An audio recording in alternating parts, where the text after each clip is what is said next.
Ito po ang magiging topic natin for today. Tuloy ang laglagan. Yun, sinasabi ko sa inyo atin ang 2026. Kung kanila ang 2025, nagpayaman sila. Oh, sa 2026, sa mga nagpayaman, mananagot. Pangalawa, magkapatid na Rimulya. Magkaiba ang detalye. Sabit. Sabit na dito ang makakapal na magkapatid na Rimulya. Di umano. Pangatlo, next target, Aimee at Chavit Singson. Pang-apat, Tambi, iniwan ng mahal sa buhay. Ang sakit. Ang sakit. Pati naman ang mahal mo sa buhay, iniwan ka na. Ano ka, nasaldi ko? Mamaya, pag-uusapan natin yan. 5. Naalala, hindi, ito madagdag ko lang Ito naman di ba tama, di ba? Si Saldi ko nagalit yung anak sa kanya. Oo, mamaya pag-uusapan natin yan. Pang-5, Pinky Lacson, muling nagpasikat. Syempre, given na yan. Tataka pa ba kayo dyan? Hindi na po natin pagtatagalin ako'y magpapaalala lang bago natin simulan. Huwag pong kalimutan i-like po itong vlog na ito, and sana doon sa mga hindi pa po subscriber ng channel na Coach Oli News PH or Coach Oli News PH 2 sa YouTube at sa Facebook, subscribe. Pagdating naman sa Facebook, same channel po ang pangalan, pero follow naman So sa mga manunood, sana po ay masuportahan ninyo ang channel natin. Maraming salamat po. Diretso na po tayo agad-agad sa ating topic dahil kay Coach Oli, bida ang balita. Dito po natin simulan Pag-usapan natin, syempre, etong magkapatid na makakapal. Di umano, sobrang kapal. Ang pagmumuka. Sino tong dalawang magkapatid na ito? Pasok! Hindi lang minsan, kundi 2 beses daw silang tinangkang suhulan ng ilang contractors sa sangkot sa maanumalyang flood control projects ang magkapatid na sina Ombudsman Jesus Crispin Boying Rimulya at DILG Secretary John Vic Rimulya. Sa isang press conference kanina, sinabi ni Secretary John Vic, aabot sa 2 bilyong piso ang iniaalok sa kanila. Nauna yung contractor, pangalawa yung contractor. Ay. Nagparating sa aming mutual na kaibigan na kung pwedeng tulungan at may, again, 1 billion na naman ang ino-offer sa amin magkapatid. Agad daw niya Tewan na. Dito muna tayo, okay? Bigyan natin ng komentaryo. So, contractor ang unang nag-offer. So, ibig sabihin, congressman, contractor pa. Contractor pa. Yung isa naman, legit na kontratista. Contractor. At 2 beses silang inoferan. At pinaabot kung kanino mang Poncio Pilato yan.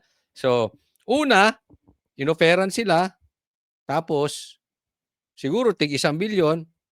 Siguro, according sa kwento nila, lumalabas na inoperan sila ulit. Kung alam mo kung ako yan, sinuntok ko yan. Isipin mo, SILG ka. Tapos yung kapatid mo, ombudsman. Doon pa lang questionable na Ano bang tingin nyo sa aming magkapatid? Bayaran?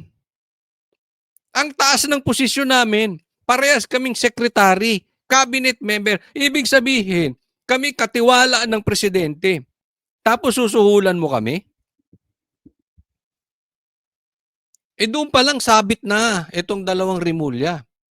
Dapat yan, pinahuli na nila. Dapat yan, kinasuhan na. Wala kayong ginawa. Insulto yan. Insultong yan. Ibig sabihin, nasa pag-uugali nyo talaga ang nalalagyan. Kasi hindi lang 1 beses Inulit pa. So, siguro kulang yung offer natin. Baka ganun na nasa isip. Kulang yung offer natin, dagdagan natin. Tapos wala kayong ginagawa? Nako! Baka naman, sir, mga sir, baka lang naman ako yung nagtatanong laang, ha? Baka naman nagpapataas kayo ng presyo. Baka kulang ang 2 billion. So gusto nyong dagdagan. Imposible wala kayong ginawa, ni hindi man lang kayo nagalit. Kung ordinaryong politiko nga lang yan, baka sinapak kayo pa. Diba? Anyway, remulya kayo Diba? Medyo remulya kayo Kayo, sa tingin ninyo, ano ba dapat ang ginawa ng isang secretary, SILG, at isang ombudsman na dating SOJ nilalagyan? Ano ba dapat ang reaction nila? Dapat ba hinuli? Or sa tingin ninyo, kayo maglagay nyo sa comment section, sa tingin ninyo, nagpapataas lang ng presyo? Magkapatid. Agad daw niyang isinumbong ang pagtatangka kay Pangulong Bongbong Marcos. Bawat subok na suhulan ako, nire-report ko kagad sa Pangulo to. Refused po both times. O yan, isa pa yan. Sinumbong niya sa Pangulo. Tapos yung Pangulo walang ginawa. Pambahira, sabit kayong lahat dyan. Sinusuhulan kayo patungkol sa ghost projects. Sinuhulan ka, wala kang ginawa, walang ginawa si Boying. Sinumbong mo sa Pangulo, wala ding ginawa. Di ba yan nga ang malaking reklamo dyan kay Bongbong? Kung hindi nga siya mastermind, to the very least, hinahayaan niya mangyari yung mga katarantaduhan. Yung mga krimen, hinahayaan niya. Anong klaseng Pangulo yan? Di ba? Nahuhuli rin kayo Hindi kami papayag, hindi ko kami magpapabili. Ayon naman kay Ombudsman Boyeng Rimulya, hindi siya ang direktang kinausap ng sinasabi ng kapatid na nagtangkang manuhol. Walang direct offer Walang direct offer talaga. Pero yung hint na yon, matibay na hint sana. Kaya lang, wala talagang koleksyon na pwede itahi. Parang mahihirapan din tayo prove ang kaso. Ayan. So iba naman ang style ni Boying. Di ba? Ito naman si Boying, walang direct hint. Mahirap patunayan yung kaso. So nagkakaroon na sila ng exit plan. So magkaiba sila, di ba? Si John Vic naman nagsumbong sa presidente. Si Boying hindi niya matansya kasi hindi direktang nag-offer. Siguro sabi, hindi ko lang alam. Ito example lang, example. Di ba, Boying, may kaso yung anak mo? Nahulian ng high-grade cost yan. Meron akong 2 million sa bahay. Hati kayo magkapatid. Walang direct hint. Wala naman sinasabi na para sa inyo, kalimutan nyo na yung ghost projects. Walang direct. Baka ganon. Hindi ko alam kung ano ibig sabihin ni Boying na walang direct hint. No? Pwede rin na baka kaya hindi tinanggap ng magkapatid na Rimulya. Hindi ka naman nag-o-offer ng maayos Hindi namin alam kung offer yan o baka mamaya padama mo lang yan. Ayusin mo yung offer na matanggap nila. Di ba? Sa madaling salita, lalong lumalabnaw ang naratibo nitong dalawang magkapatid. Kasi ito lang ang issue. Yung possibilities lang, posibleng inoferan sila talaga. Tapos, hindi nila tinanggap, pero nagkaroon sila ng pagkakamali dahil hindi nila inaksyonan. Krimen po yun. Bribery po yun. Or pwede naman na nagpapalusot lang tong mga ito. No? Na wala naman talagang offer. Para sa kanila, pinapalabas lang nila na isipin ng taong bayan na kung sino man ang ilalabas nila na sangkot na mastermind sa ghost projects, legit. Dahil kaming dalawang Rimulya, kaming dalawang magkapatid, hindi nabibili. Yung dalawa lang yun. Pero alam nyo, kayo tanungin ko, saan sa tingin ninyo ang totoong nangyari? Ako, kung tatanungin nyo ko, in my opinion, hindi nangyari yun. Walang ganon. Kumbaga sa walang tayo. Yung mga pilingerong walang tayo. Oy, walang ganon. Walang offeran nangyari. Dahil Kadadaldal nito. Lalo to si Boying. Nuknukan ng daldal to. Pati yung kapatid niya, epal sa camera, di ba? Ituturo nila yan. Pag itong dalawang to walang naituro at puro lang dakdak at puro lang kwento, asahan nyo. Fake news yun. Oo, imahinasyon. Imahinasyon lang nitong dalawang yon, 'di ba? Let us remember this. Sila ang nagpadala kay PRRD sa dahig sa kasong ilang libo. Pero na napatay, pero wala silang ma-produce na libo. Ano ibig sabihin? May imahinasyon tong dalawang to. May nakikita itong dalawa na hindi natin nakikita. Oh, hindi natin alam kung magkaka-jamming sila ni Bongbong, no? But ako, yun ang aking tingin dito sa dalawang magkapatid na ito. Ang lesson natin dito, para itong flood control. Gayunman, sinabihan na raw niya ang kapatid na wag nang magpatumpik-tumpik pa kapag may ganyang uri ng pagtatangka. O yeah, huwag ka na magpatumpik-tumpik. Pag kami ganyan tangka, tanungin mo na, offer ba yan o ano? O makipag-deal ka na. Ay, anuhin mo na. Makipag-bargain ka na. Hindi yun ang ibig sabihin. O ano bang ibig mo sabihin, Boying, na wag magpatumpik-tumpik yung kapatid mo? Talagang merong direct connection, arestuhin mo na. Kasi ano na yan, bribery na yan eh. Ayun, yun ang sinasabi ko. Ganon dapat ang ginawa. Arestuhin mo na. And at the same time, nag-announce ka na rin eh. Eh di pangalanan mo na. Eh para kayong si Ping Lacson yan. Ano, bakla. Hindi. Gawaing bakla. Hindi ko sinasabing bakla si Lacson. Gawaing nag-announce ka na. Eh di pangalanan mo na. Oo. Corruption of public officers yan. Sa gitna ng tangkang panunuhol na ito, Tomorrow we're filing a case, no? Sandigan Bayan. Tomorrow or Monday, we're filing a case Sandigan Bayan. Yan. Hindi ako may sabi niyan. Siya. Tomorrow, we are filing a case. O di ibig sabihin, pag tomorrow, ano ba tomorrow? Friday, Biyernes, walang kaso. Puro dakdak. Ha? Nililinis lang nyo yung inyong pangalan na kayo ay hindi nababayaran. Ano na to? Dire-diretso na to. ayaw pang idetalye ni Ombudsman Remulla kung sino ang kakasuhan, pero may kinalaman pa rin daw ito sa maanumalyang flood control projects. Tinanong din si Ombudsman Remulla tungkol kay dating House Speaker Martin Romualdez at posibleng koneksyon niya sa mga diskaya. We're deeply into the investigation of former Speaker Martin Romualdez, and he will get more news next week. Kinukuha pa namin Ito ang usapin dyan, ano? Na napapansin nyo na talagang nilalaglag na to si Tambaluslos. Hindi ko alam kung ito ay strategy nila para lang mapakita sa taong bayan na ginagawa nila yung part nila, pero sa dulo, papatakasin lang si Tambi,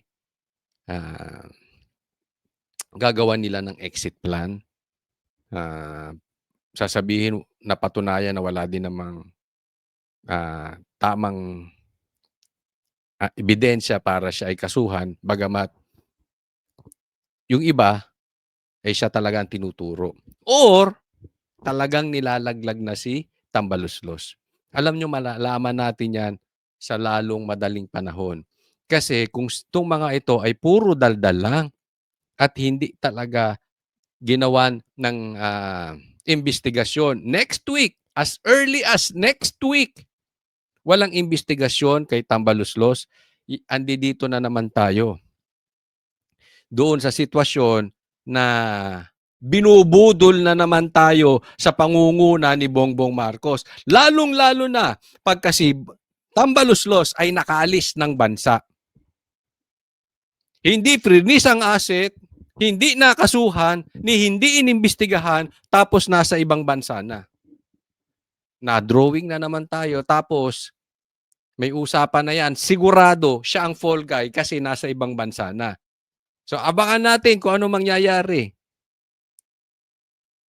Papalayasin ba ito si Tambaluslos o talagang nilalaglag na nila. For sure, we will know as soon as possible. Next week. Next topic po. Ito pag-usapan natin itong pagiging state witness nitong sila Bernardo at Alcantara. Pambihira. Yung mga magnanakaw, gagawing panghero. Grabe. Grabe ang pahirap na ginawa ng mga ito sa taong bayan. Grabe. Di umano ang kanilang mga nakaw. Bakit nakaw? Ghost projects. Tapos, gagawing state witness.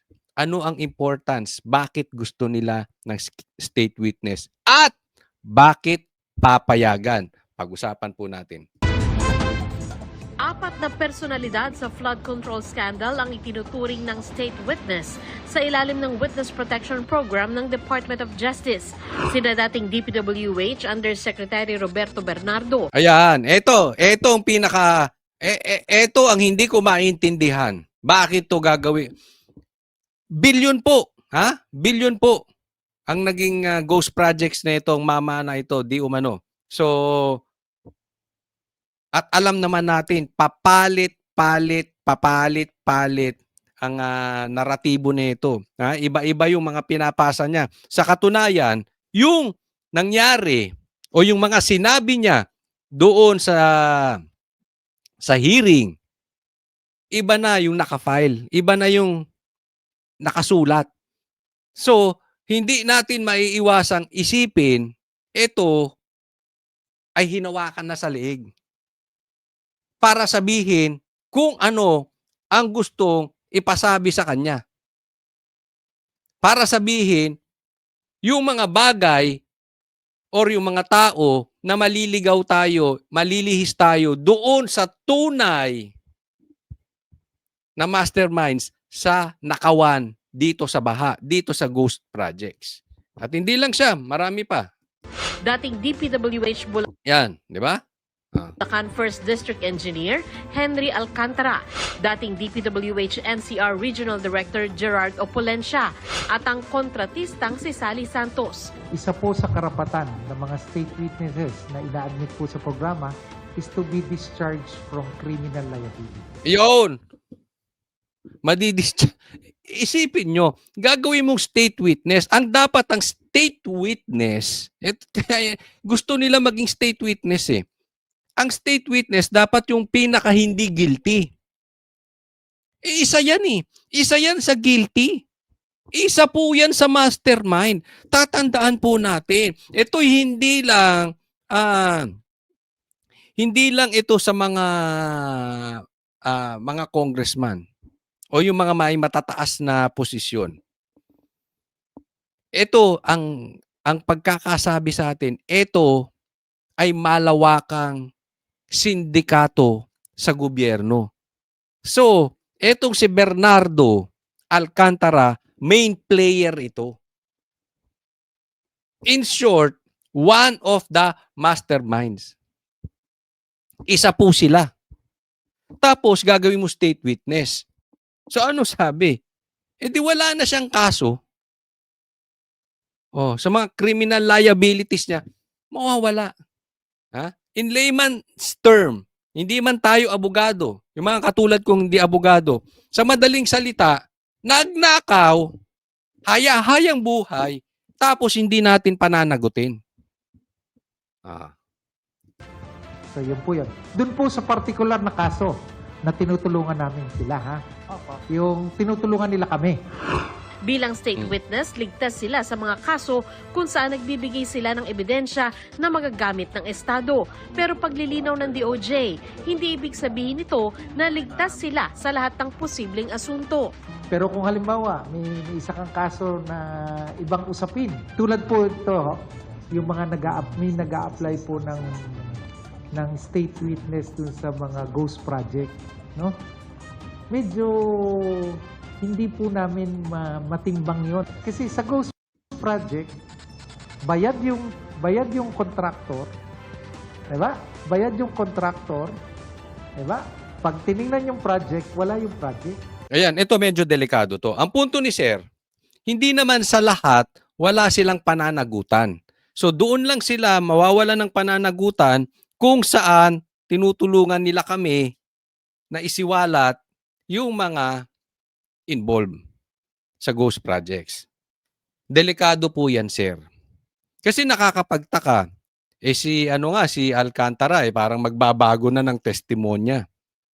Ang sinasabi dito, para itong si Bernardo at saka si Alcantara ay hindi magbago ng testimonya, kailangan gawing state witness. Diba? Sila pa ang nagba-blackmail. Sila pa ang nag-uutos kasi alam natin, sabit talaga yung mga dinadawit nito. Sila Bong Revilla, si Villanueva, napunta tayo doon, samantalang nasa Congress. Hindi nga nito mabanggit si Tambaluslos. Naku naman, naniniwala kayo doon. Kaya masama talaga pakiramdam ko dito kay Bernardo na ito. Matindi talaga ito, no? Itong sila Alcantara. Ano na 'yan? Hahawakan na nila. Gagawin na nila para mailigtas ang sarili. Alam mo yung the fact na nagnanakaw ka ng kaban-kaban na pera ng taong bayan, meron kang tendency iligtas mo yung sarili mo. Kasi ibig sabihin, nagpapayaman ka dahil makasarili ka. Di ba nang malunod kayo, basta ako at ang pamilya ko, hayahayang buhay. Sarap ang buhay. Gagawin ko lahat para mailigtas ako. At yung aking comfort at yung aking yaman. Ganyan ang gagawin. So, ibig sabihin, yung ibang kaso, pwede silang kasuhan, yung iba hindi. Paano kung sasabihin yan? Alisin nyo lahat ng kaso namin. Or babaligtad kami as babaligtad kami sa lahat ng mga sinabi namin. I-recant namin lahat ng mga pinagtuturo namin. Alam nyo kung bakit malaki problema natin? Kasi pabago-bago yung mga yan. At hindi natin alam kung sino ang nagpabago at bakit nila pinababago. So, ibig sabihin, kaya na ng hawakan ni Bernardo at ni Alcantara ang naratibo. Kasi pwede na nila ring i-blackmail o pwede na lang nila magkaroon sila ng kasunduan. Sige, sasabihin na namin yung mga gusto nyong sabihin kahit hindi totoo. Basta wala kaming kaso. Sabi, unfair sa atin yan. Sino bang ninakawan? Tapos ganun lang? Hindi pwede. So, saan mo pa kakailanganin yung state witness doon? Diba? So, kakasuhan mo na sila. Lahat ng 4 na state witness nagbalik na ng pera sa gobyerno. 316 million pesos ang kabuuang halaga ng naibalik. Tingnan mo. Ito lang ang binalik nila sa gobyerno. 181 million ang binalik ni Alcantara. 181 million lang. Oy, ang yamang mo, Kocholi, ha? Nilalang mo ang 180 million. 181 million. Hindi ko po nilalang yan. Wala po kong ganyang pera. Wala akong ganyang 10% na pera. Pero ang para sa akin, compared doon sa kinita nila, barya yan. Si Bernardo, isipin mo 35 million lang ang ibinalik. Ako yung nagtatanong, Bernardo, ay kumakalat, may mga bahay ka sa Forbes, may bahay ka sa Ayala Alabang, meron ka pa ring bahay na overlooking the beach, di umano sa Bataan, at marami ka pang properties. Isang bahay lang. Magkano na sa Ayala Alabang? Magkano na sa Forbes? Kung hindi ako nagkakamali, hindi nabababa ng 200 milyon dyan sa Ayala Alabang. Sa Forbes, baka 400, 500 milyon. Kung sa kanya nga yun. 35 million? Alam mo kung anong mabibili mo sa 35 million ngayon? Hindi naman kasi titira sa mga pipitsugin yan. 35 million. Bagong condominium sa BGC, 1 bedroom, plus 1 parking. 35 million. Gusto mo pa ng Ayala? Ayala condominium? 35 million, one bedroom lang sa BGC. Nagigets nyo? Titira ba sa one bedroom yan? Anong punto natin? Ang laki ng nakuha niyan. Pinaglululoko nyo kami. 35 million. Ano yan? Pakonsuelo de Bobo. O, ayan na mga Pilipino. O, ayan na nagbalik. Ang gagago ninyo. Para nyo, alam nyo yung mga nagbibigay ng ayuda? No, ito na, 500 pesos. Iboto nyo kami. Tapos, 3 taon namin kayong nanakawan. Di ba? Yan po ay pang-iinsulto. Kaya nga, doon sa mga bumibili ng boto, ay nagbebenta ng boto, lawakan natin yung pag-iisip natin. 500 mo, 1,000 mo, kahit ba sabihin 2,000 ang ibigay sa'yo. 3 taon naman kayong nanakawan. Yung kapitbahay mo, baka mamaya yung anak mo malunod pa sa baha. Hindi po pwede ito. Ayan po ay lantarang injustice. Pag pinayagan to, parang parang hindi talaga sisilipin natin to. Kasi hindi po pwede na malilihis tayo Kasi mga lihis ang mga testimonya nito. In short, walang kwenta. Okay lang sana kung yung mga sinasabi nila, mas may kwenta pa yung sinabi ni Grijaldo. Bakit? Si Grijaldo, una, malinis. Hindi sangkot sa nakawan. Pero hindi nila tinanggap. Saan lang parang nagkaroon ng problema? Doon sa notaryo lang. Ito magnanakaw, tatanggapin nyo, tapos palalayain nyo. Tapos sablay ang mga ituturo. Kaya hindi tayo po pwede. Bigyan nyo kami, Bernardo Alcantara, ng lehitimong mastermind. Huwag yung niloloko nyo na kami, lalaya pa kayo, tapos iinsultuhin nyo pa kami sa pagbalik nyo ng 35 million. Walang ganunan, mga brad. Ha? Ako nananawagan sa taong bayan. Huwag po nating ako nakikita nyo naman sa aking vlog lagi. Ang laging focus natin, huwag tayong mawala sa mastermind. Ito ang nagpapahirap sa atin para matuntun natin ang mastermind. Nilalayo na itong sila Bernardo at Alcantara ang usapin. Tapos laya. Wag ganon. Ito, tingnan ninyo, ha? May connection to itong susunod. Ito, bigyan pa natin ng connection, ha? Nag-usap pa, di umano, ha? Nagsubukan magtaguan itong dalawa, si Torre at saka si Bernardo. Speaking of Bernardo, Former DPWH Undersecretary Roberto Bernardo. Ayon kay Torre, wala naman siya sa posisyon o kapangyarihan para gawin ito. Una nang sinabi ni Senator Ping Lacson na nais niyang tanungin si Torre tungkol dito dahil binanggit daw ito mismo ni Bernardo. ang ano dito ay nagpapatulong daw itong si Bernardo kay Torre. Kung ito ay totoo, diyan pa lang, nakikita na natin ang galawan nitong si Bernardo, di ba? Bakit si Torre? Sa dinami-dami, bakit si Torre? Alam naman natin na may sabit din tong si Torre. Di ba? Ito, ang kumidnap, according dun sa kapatid mismo ng presidente na si Amy Marcos, ito, ang kidnapper ni PRRD. Tapos dyan lumapit si Bernardo. Kung totoo yung sinasabi nila Lacson. Di ba? So doon pa lang, questionable na talaga to si Bernardo. Talagang lulukuhin tayo nitong mama na ito. At kung natuloy yung paglapit niya kay Torre, i-guarantee nyo, kasalanan naman ng mga Duterte yan. Hindi magtuturo ng tama yung Bernardo na yan. Nakukuha po natin? yung motive pa lang. The motive and the intention, mali agad.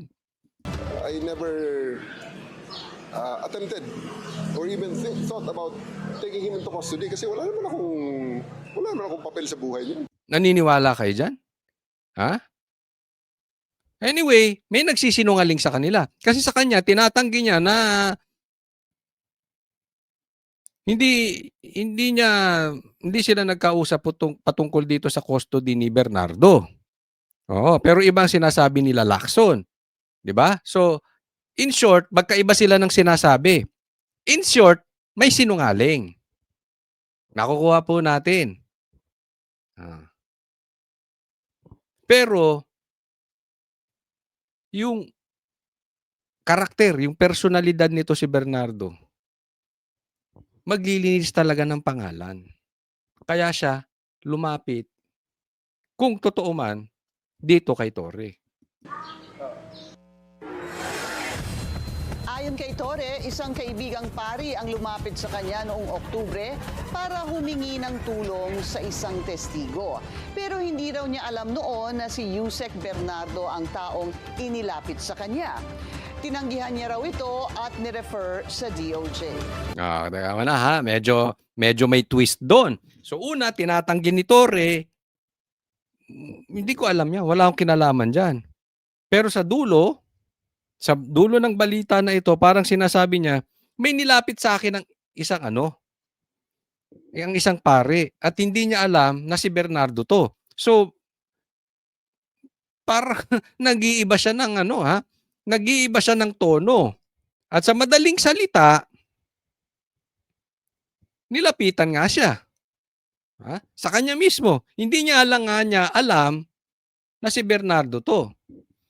Pero kung iyan po ang inyong kwento, in short, lumapit nga si Bernardo. Hindi lang daw tinanggap ni Torre. Ayan. Bakit? Alam niya na nalalagyan si Torre? Ibig sabihin, maglalagay si Bernardo? Bakit siya lumalapit sa isang pare? Pari pa ang ginamit? Di ba lalong lumalaki yung questions? Lalong dumadami yung hindi natin dumadami lalo yung tanong natin, yung hindi natin makita na may katotohanan na sasabihin itong Bernardo. Doon pa lang makikita nyo na agad na questionable ang consistency nitong tao na ito. Di ba? Ililigtas yung sarili. Gagawa ng paraan para syempre, yung kanya namang dapat yan, ang nilapitan mo, lapit ka sa abogado. Di ba? Kasi kung totoo yan, ano sabi? Nilapit na sa DOJ. Nilapit daw ni Torre sa DOJ. Ang dating DOJ ay ang secretary ay si Boying Rimulya. Hindi niya alam to.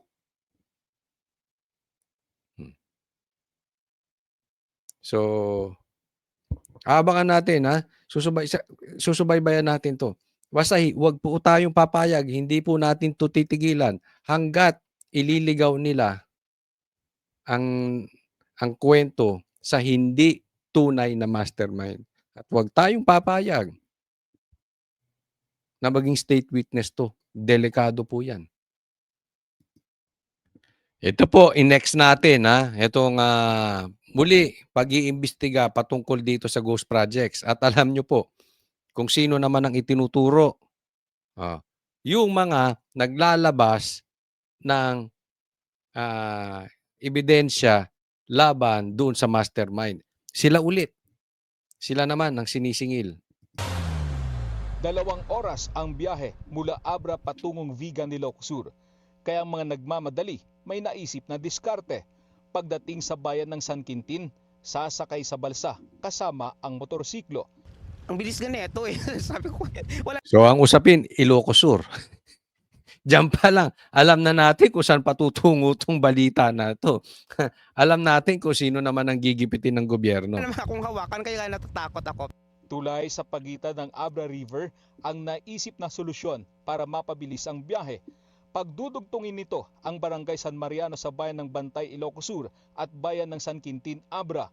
Kaya mula sa Bangged na siyang kabisera ng Abra, magiging 1 oras na lang ang biyahe dahil hindi na kailangang dumaan pa sa Narvacan, Ilocos Sur. So maganda. Maganda yung proyekto. Ngunit, March 3, 2023, isinagawa ang groundbreaking ceremony. Pinangunahan nito ni Senator Amy Marcos at Ilocos Sur Governor Jerry Singson. Saksi rin si Engineer Ronel Tan na siyang direktor ng DPWH Region 1 noon. ayan, delikado na naman. Delikado na naman ito. Ha? Nababanggit naman si si Amy at saka si Chavit. Hindi po natin sila pinagtatanggol, ha? Pero duda na naman tayo dito kasi alam naman natin si Amy nagsiwalat ng pagiging adik ng kanyang kapatid. At si Amy rin na nagsisiwalat na ang pagkasangkot ng kanilang pinsan na si Romualdez napakalaking parte dito sa Ghost Projects. At si Chavit naman isinasangkot yung si Bongbong Marcos. Oh. Ngayon, eto naman kakasuhan etong magkakaroon ng kaso sila pang nag-ribbon cutting. Eto si Chavit tsaka si Amy Marcos. Region 1 noon, pero kamakailan lamang ay sinibak ni Secretary Vince Dizon. Ang tulay ay may habang 350.9 meters, 94.5 million pesos 94.5 million pesos. ang pondong laan para rito. Sa pagsisiyasat ng Bilyonaryo News Channel, ang Notice of Award na pinirmahan ni Engineer Tan na asawa ni Quezon Governor Helen Tan ay nai-award sa APB Construction na pag-aari ni Armando P. Baldonado Sr. noong February 10. Base naman sa Contract of Agreement na nilagdaan ng February 20, 2025, dapat ay matatapos na ito sa loob ng 212 days. Sa transparency portal ng DPWH, nakalagay na ang proyekto ay 50.6% complete na. Pero nang puntahan namin ang proyekto, tanging mga di tapos na poste ang makikita.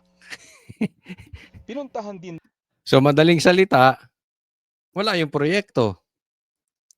Nasayang yung pera, Ghost Projects. namin ang tanggapan ng APB sa North Santo Tomas Road sa Baguio City para mahingan ng komento tungkol dito, pero ito ay sarado.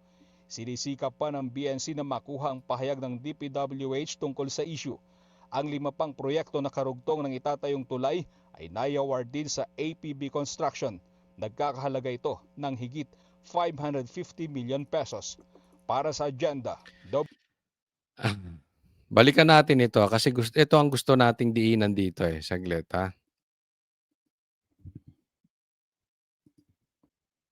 Narvacan, Ilocos Sur. March 3, 2023, isinagawa ang groundbreaking ceremony. Pinangunahan nito ni Senator Amy Marcos at Ilocos Sur Governor Jerry Singson.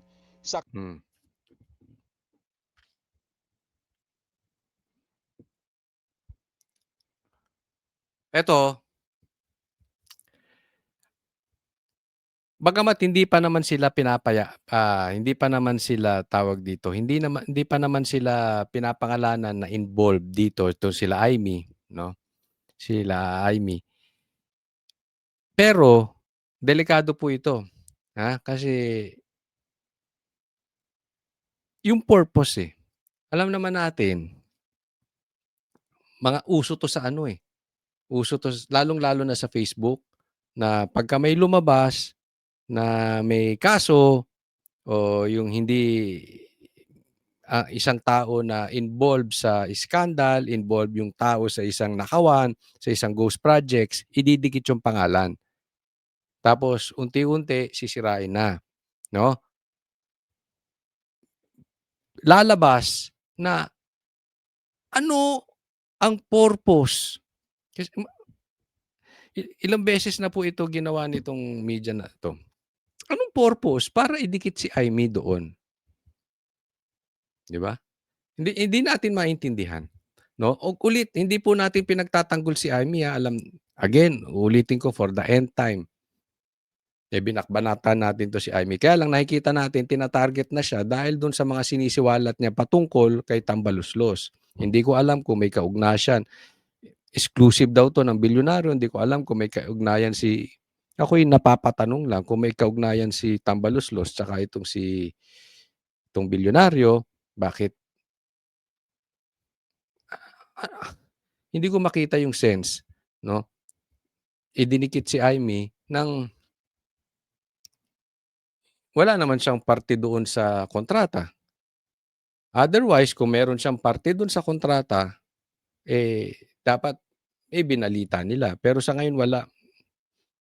Nag-ribbon cutting lang, groundbreaking, etc. Kung ano man ang tawag nila dyan. No? So ako, naano lang ako. Anyway, ganyan po ang mainstream media natin ngayon. Next po. Ito po, nakita ko yung, napanood ko yung interview ni si Congressman Puno, no? Pero basahin natin itong pinost ng ArcLight, no? Sa Congress, parang sawa na kami sa impeachment eh. Ang dami nating problema, hindi pa nga natatapos itong pag-iimbestiga dito sa mga nangyari sa mga flood control.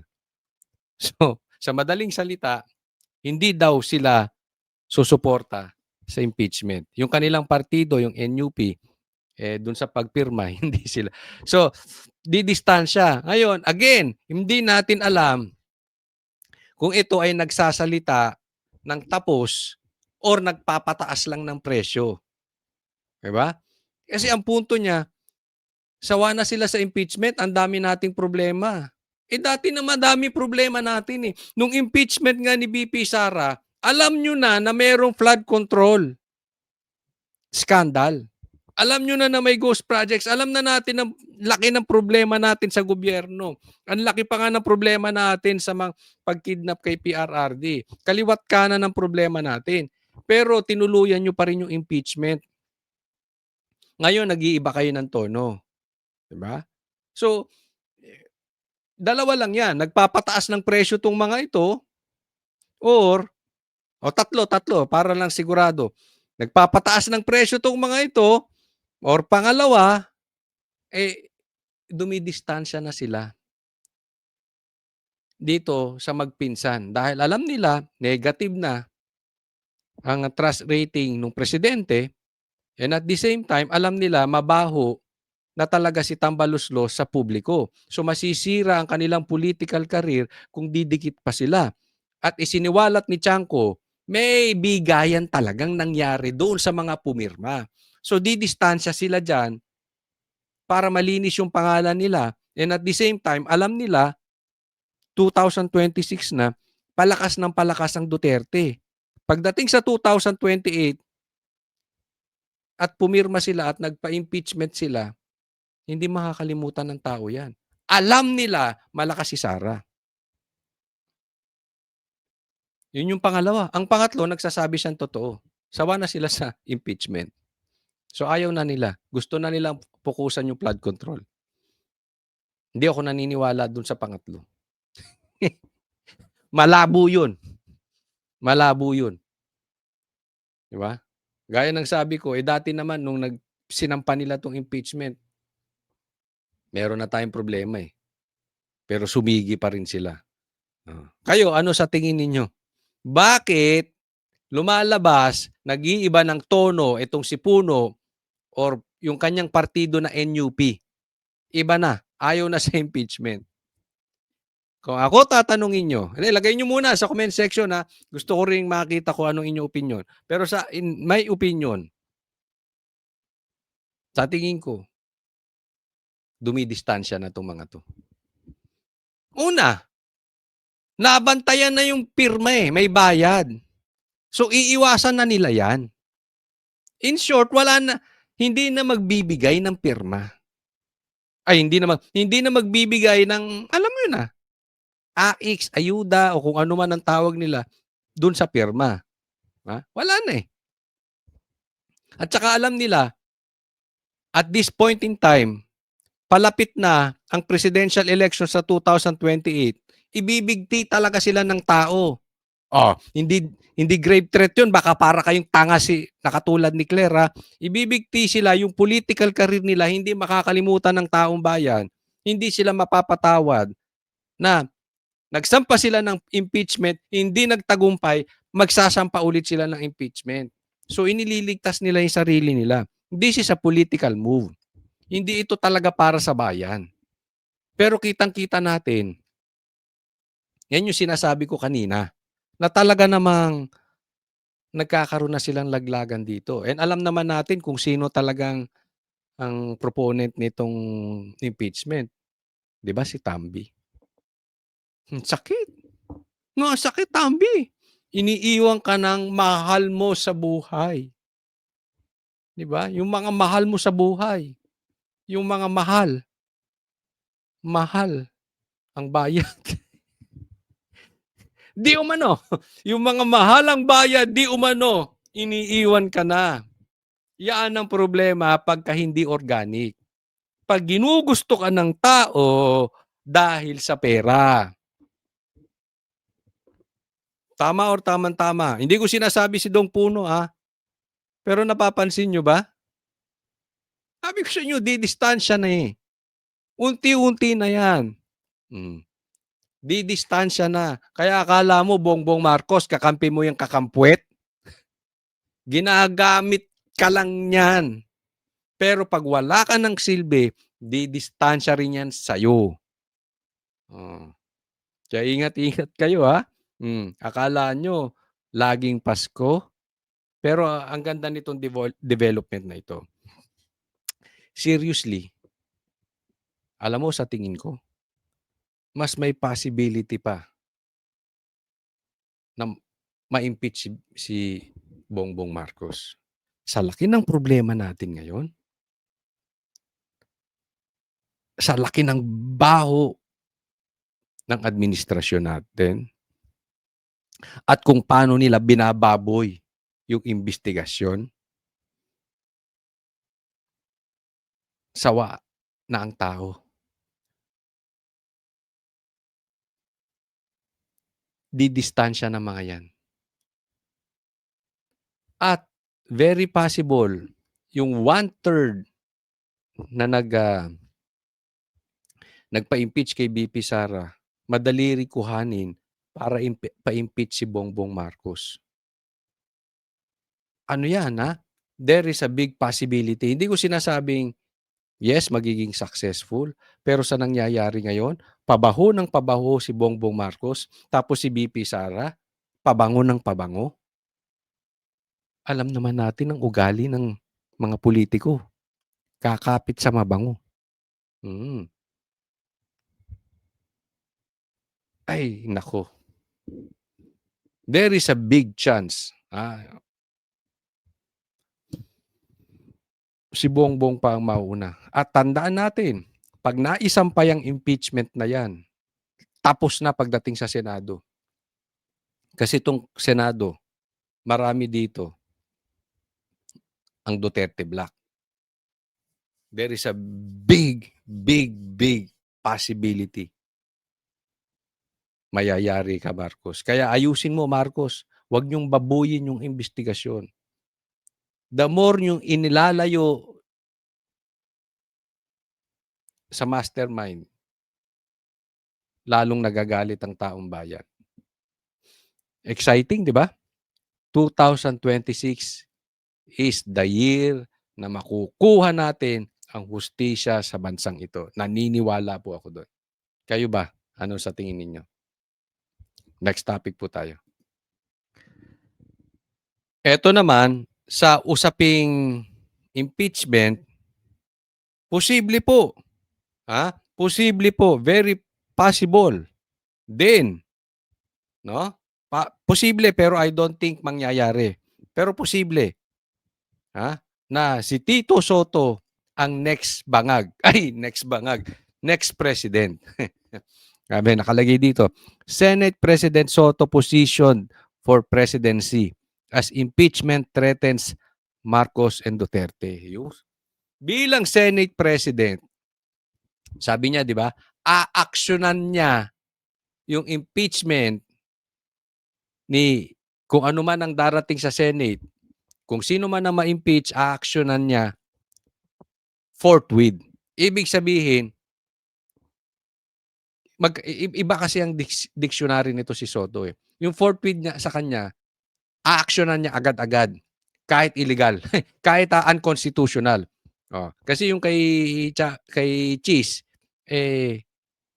forthwith, pero dadaan sa due process. Na-actionan niya. Kasi ang dulo nito, pag na-impeach si BP Sara at na-impeach si Bongbong Marcos, siya presidente. Di ba? Oo. Posible yan, posible. Oo. Pero sa pagkakaalam ko, hindi naman automatic siya agad eh. No? Pero very possible yan. Pinuposisyon niya na yung sarili niya dyan. Di umano. Ayan po ang nadinig natin. Pinuposisyon niya yung sarili niya sa posibilidad na siya ang maging president. Wow! Ano mangyayari sa Pilipinas? Itbulaga. Sinong vice? Hindi ko alam. Si Pinky. Takaw. O di Itbulaga tapos clowns. O yan. Yan ang mangyayari. O Itbulaga tsaka sex bomb. Nako. Get out. Sex bomb ba yun? Ayan ang kalalabasan ng bansa ng Pilipinas. Diba? No. Pero isa lang sa sinasabi ko, isa lang sana tuparin ni Tito Soto. Kasi kung sakali man na yung duda ko na talagang ito ang posibilidad, malabo na pong ma-impeach si BP Sara. Alam ng mga politiko, palakas ng palakas si BP Sara, pabaho ng pabaho si Bongbong Marcos tsaka si Tambi. So wala nang susuporta sa impeachment ni BP Sara. Ang duda ko dito, si Bongbong pa ang ma-impeach. Sana tuparin mo yung sinasabi mong aaksyonan mo ito forthwith, Tito Soto. Dahil pag niligaw mo ulit yan, gaya ng pagligaw nyo ni Pinky dyan sa Blue Ribbon investigation, talagang hindi ka tatantanan ng taong bayan. Nanunood sila. Di ba? I mean, hindi ka pa ba nagigising sa iyong pagkahimbing? Na galit na ang tao sa inyong dalawa?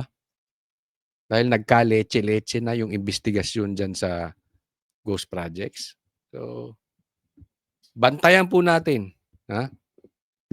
Babantayan ka ng taong bayan, Tito Soto. Next topic po. Ito, pag-usapan natin, may binigay na payo si Pinky Lacson. Pasok! Aminado si DILG Secretary John Vic Remulla na wala pa silang hawak na kopya ng sinasabing warrant of arrest para kay Senador Bato de la Rosa mula sa International Criminal Court. Kaya kahit alam niyang nasa Davao lang ang senador, wala silang magagawa para arestuhin siya. Kaya naman ang kasamahan niya sa Senado at kanyang senior officer noon sa PNP na si Senator Ping Lacson nanawagan na kay Bato na pumasok na sa trabaho. Kung ako siya, papasok na muna ako. Wala naman ako warrant. Kung talagang unless positive siya talaga na meron siyang warrant, discardin niya na yun. Discardin naman ng law enforcement, hanapin siya. Sinabi na rin noon ni Senator Lacson na kung hihingin ni Senator Bato ang kanyang payo, tuturuan niya ito kung paano magtago. Simula noong Nobyembre na nakaraang taon. So may unsolicited advice itong si Pinky Lacson kay Senator Bato. Anong masasabi ko? Huwag ka makinig dyan. Doble kara yan eh. Ay, diba? Lunukin mo ba naman na yung investigasyon na napalayo na tayo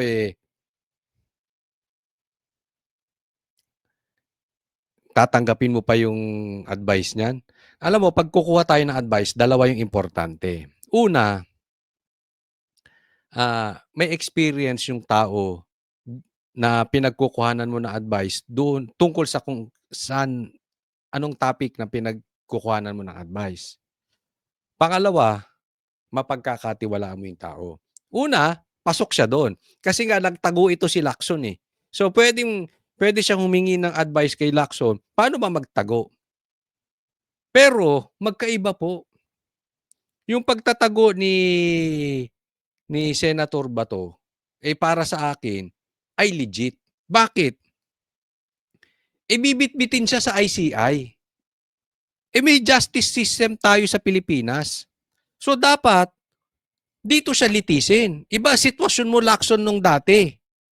Pangalawa, ang ibinibintang kay Bato ay legit. Bintang lang po pero legit. Bakit? Sino ang napatay? Di umano. Mga drug addict. Yung mga drug addict ang magnanakaw, nang re-rape, nire-rape ang kapatid, anak. Yan yung pumapatay ng kamag-anak. So, iba po yung bintang sa'yo, Lacson, at kay Bato. Ibang-iba po. At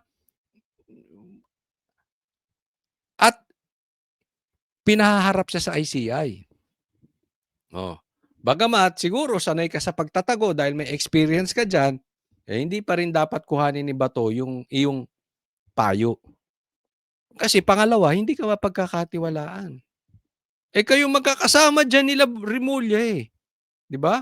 Malay mo, alam nga ni Bato na meron talagang warrant sa kanya. Hindi ko po sinasabi na huwag irespeto ni Bato ang batas. Pero hindi po batas ng Pilipinas ang paiiralin. Batas ng ICI, dadalahin nyo ron. Meron tayong korte rito. Ang tanga naman ni Bato, kung hindi pa siya natuto doon sa ginawa kay PRRD.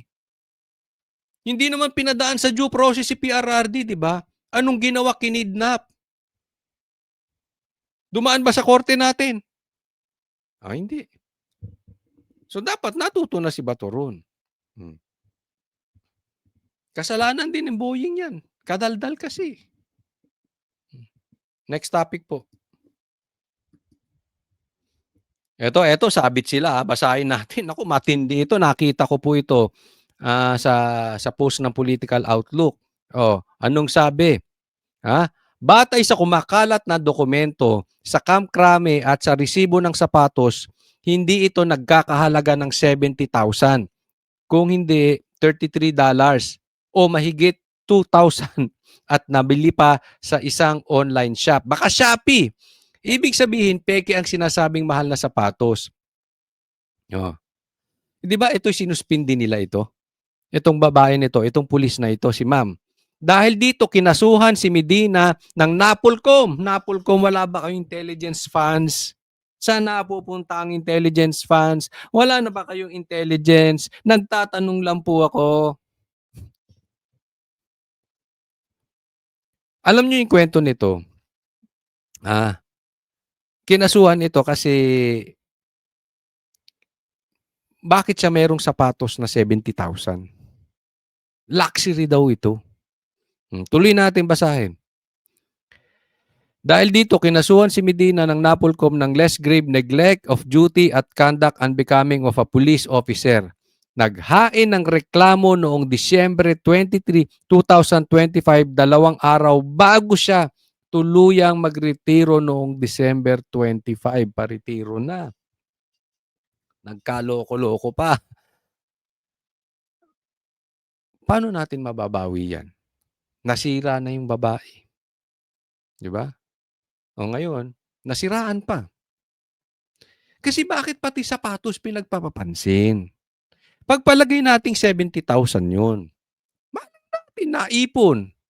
Malay natin may kamag-anak na OFW, pinadalahan. Malay natin may nagmamahal sa kanya, niregaluhan. Wala naman sigurong masama kung meron kang 70,000 na sapatos. Ako personally, hindi ako bibili ng 70,000 na sapatos. Kalokohan po yun. Pero, hindi mo naman dapat sirain na yung pagkatao at karir nitong babae, nitong si ma'am, sa kanyang mga desisyon, lalo't-lalo na 70,000 lang. Hindi bali kung meron siyang bahay na tigwa 100 million o meron siyang bahay sa Ayala Alabang o sa Forbes Park, yun, medyo kaduda-duda na yan. Ibang level po yun. meron siyang sasakyan na tig sa 10 milyon, iba po yan. Pero 70,000 na sapatos, pwedeng irigalo yan ng mga nagmamahal sa kanya sa buhay. Or siya mismo, pwede naman niyang pag-ipunan. Di ba? Again, as for me, it's not a good choice, pero hindi naman dapat pinangunahan niyo siya. Ngayon, napahiya pa 'to. Bakit? Di pinatunayan niya na peke, 2,000 lang. Oh, so nasira siya, nagsusuot siya ng peke. Pero kailangan niya ng gawin, 'di ba? Dahil kinasuhan siya. Sana lang 'tong mga ito, tutal meron naman kayong pondo, ha? Ingat-ingat lang din. Ingat-ingat sa lalong-lalo na parte kayo sa pulis. Siyempre na-expect ng tao na ginagawa niyo yung naaayon sa batas, 'di ba? Pinapatupad ninyo yung batas. And hindi na sana napupunta sa mga ganitong walang kakwenta-kwentang kahihiyan, pagkakamali. Kasi parehas kayo, Napahiya ang NAPOLCOM dito, napahiya din si ma'am. Naku, pangit. Okay, wag po kakalimutan na i-like po itong vlog na ito, itong video na ito, and sana masuportahan niyo ako parati, mapanood niyo yung aking mga vlogs sa simula't simula hanggang sa matapos. Subscribe po kayo. Maraming salamat po. God bless everyone.